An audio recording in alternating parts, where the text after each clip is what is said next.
We have two KTM 200s and recently had both of our top ends redone, which actually went into the bottom end because it had been quite a while since we had done any maintenance like that on them. Anyway, putting them back together, we did this bike, and my bike was done by someone else. I sent it somewhere. And when we did our break-in rides, our bikes seemed different to us. They were loud and the power was wrong. What we learned was that the power valve actuating arm was not attached properly. Let's listen to the difference in the idles, and with one of them that we did fix and the one that hasn't been fixed. And then we'll show you how that fix was done.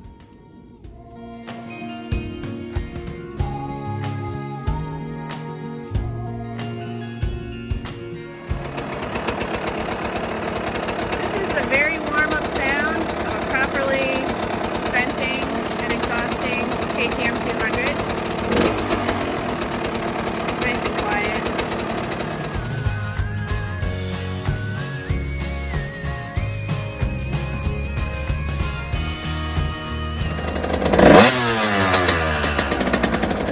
Same kind of bike, but the power valve assembly is not engaged.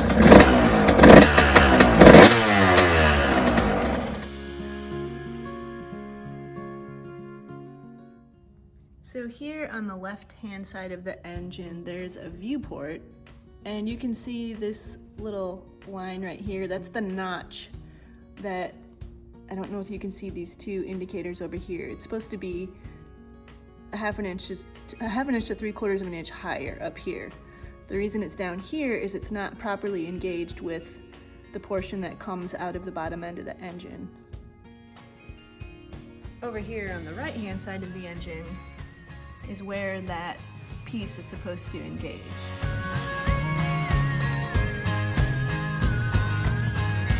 This, we have both of these windows open, but we also have previously loosened this. This is an adjuster for the power valve.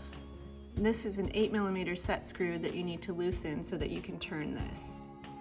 I personally just turn this with my hand. Some people use a wrench, but it's pretty easy to turn.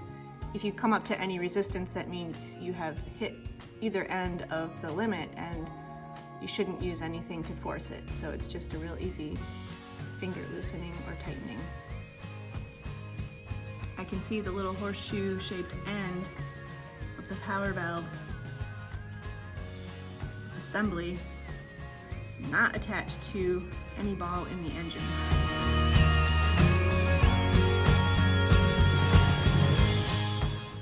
What I can show you is that if you make an adjustment of the power valve, you can see it moving up. So there, it's moving up in here. If I turn it left, it's not moving down. So the piece that it meets with inside the engine is only pushing on the bottom of that. It's not able to pull it back down. If it were properly engaged, it would be able to pull it back down. So that's what we need to try to do.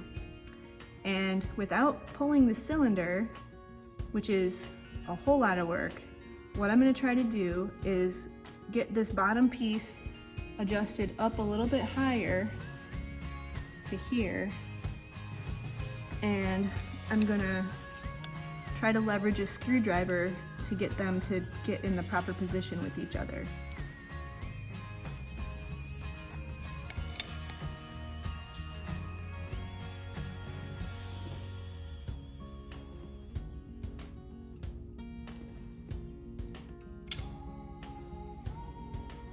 Okay, now I've got a little bit of overlap.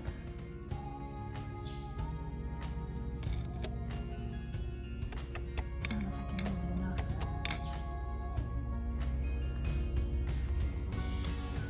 I need a little hook. I'm gonna try to pull the one in back so it snaps into place. I do have the overlap.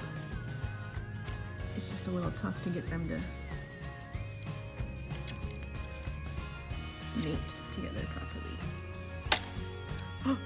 Got it. Now, what you'll be able to see when I adjust this power valve is it can pull it back down. That was the part we didn't have before because the arm wasn't attached. That little piece in there is going further away, and of course what we saw before was it can push it up easily. So now we can push it up and pull it down. You can put your Langston mod in place and have the best KTM 200 ever. Now that we have both pieces engaging properly, this is showing what the Langston mod is and where we like our 200s. So the two lines on the left are the range indicator lines, and the one on the right is just below the end of the top one. For comparison, before we reassembled the power valve assembly, the notch was way at the bottom of that window. And that notch is adjusted by turning that power valve adjuster on the right-hand side of the engine.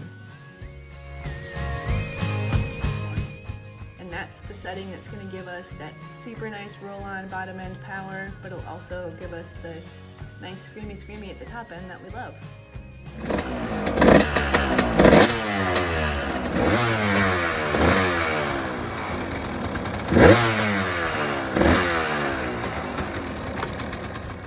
Mission accomplished, and now we can ride off into the sunset with smooth power.